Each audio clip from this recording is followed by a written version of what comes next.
1992 সালে যখন মুরব্বীরা পড়ালেখার জন্য উপদেশ দেয়, আরে বেটা দুঃখের কথা তো করে আর কি করবো বেটা। সকালে বেটা আব্বা বাড়াইছে বেটা ঘাস কাটতে বেটা, সকালে ঘাসটি কাটতে গার গোর ব্যথা ব্যথা ফিরে যেতেছে। এটা তোর তো ভালোই, আর আমার গিয়ে গরুর গোবর পরিষ্কার করতে পারেছে, বেটা এডি করতে করতে জীবনটা পুরো টানা টানা হয়ে গেল। আমার শান্তি নেই রে, জীবনটা পুরো অশান্তি বানাই দিতেছে। আপনার কামলা দিয়া ভাতিজারা এনে কি করো? পড়ালেখা নাই, বাসায় যাও। মুরব্বী কাকা আয় বসে আয় জায়গা থাক। আচ্ছা কাকা পড়তে বইতেছি।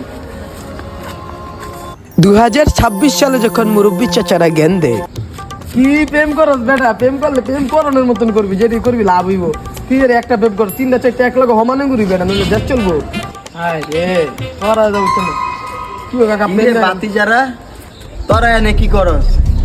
আড্ডা 8 মাস পরে তো এসএসসি পরীক্ষা, এনে কি করস তোরা? হ্যাঁ এই কাকা হারিলেন কার লগে আপনি মিয়া, কোন পর্যন্ত পড়ালেখা করছেন মিয়া, আপনি জ্ঞান দেন।